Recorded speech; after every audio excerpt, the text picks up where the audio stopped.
আজকে আপনাদের একটি অত্যন্ত চমকপ্রদ অলৌকিক সত্য ঘটনা শোনাবো। কার জীবনের কথা বলবো, সেই মহাপুরুষের নামও বলবো আপনাদের। আগে অলৌকিক সেই ঘটনাটি শোনা যাক। নমস্কার, live stories with Soma YouTube চ্যানেলের সকল দর্শক শ্রোতা বন্ধুকে আমন্ত্রণ জানাই আমার আজকের ভিডিওটিতে। ঘটনাটির প্রেক্ষাপট কেদারনাথের মন্দির। সময়টা হলো দীপাবলির পরের দিন, যেদিন মন্দিরের দরজা 6 মাসের জন্য বন্ধ হয়ে যাবে, কারণ প্রচন্ড তুষারপাতে এই স্থানে থাকা অসম্ভব ব্যাপার।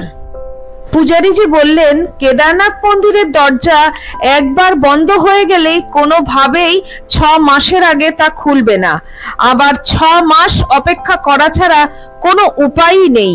এক ভক্ত বহু কষ্টে পায়ে হেঁটে দুর্গম পথ পাড়ি দিয়ে প্রায় অনাহার ক্লিষ্ট শরীর এবং ঈশ্বর দর্শনের আন্তরিক আনন্দ অশ্রু নিয়ে এক সন্ধ্যায় কেদারনাথ মন্দিরে পৌঁছেই দেখলেন পুরোহিত মশাই মন্দিরের পুজো শেষ করে দরজা বন্ধ করে নিচে নেমে আসছেন। ভক্ত বিহ্বল দৃষ্টিতে পূজারীজিকে অনুরোধ করলেন কেদারনাথ দর্শনের জন্য, কিন্তু পূজারীজি নিয়মের বাইরে যেতে পারলেন না। ভক্তকে জানালেন মন্দিরের দরজা কোনোভাবেই খুলবে না, আবার 6 মাস অপেক্ষা করা ছাড়া উপায় নেই। এই কথা জানিয়ে পূজারীজি চলে যান। নিরুপায় নির্জন শূন্য মন্দিরের চাতাল থেকে চতুর্দিকের পর্বত বরফে ঢাকা সন্ধ্যার নিবিড়তার ঠান্ডায় যখন কুঁকড়ে যাচ্ছে শরীর, তখনও কিন্তু চোখের জলে অবিরাম ধারা মন্দাকিনীর স্রোতে ভেসে চলেছে। কখনো বরফের শুভ্রতায় ধোঁয়ার মতন ভেসে চলেছে মেঘ।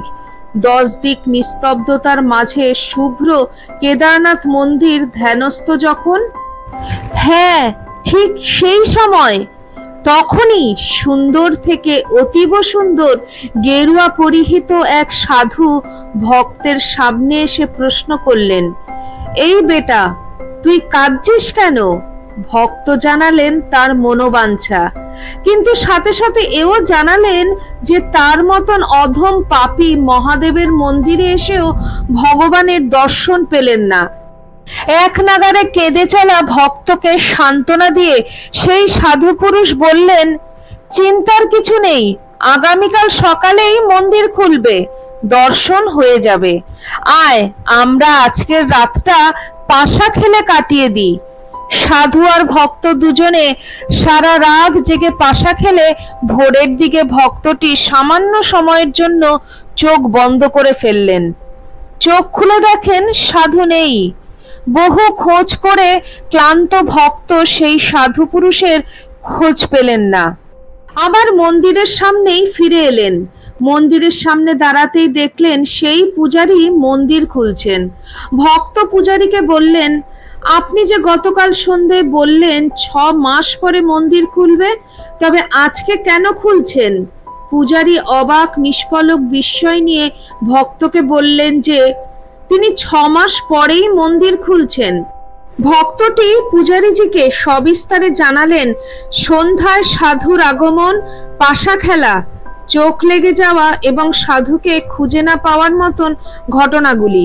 পূজারীজি মন্দিরের দরজায় দাঁড়িয়ে ডান হাত দরজায় স্পর্শ করে শুধু কেঁদে চলেছেন আর বলছেন, হে মহাদেব, আমি সারা জীবন তোমার পুজো করেও দর্শন পেলাম না, আর এই ভক্তের সাথে তুমি 6 মাস পাশা খেলে কাটিয়ে দিলে।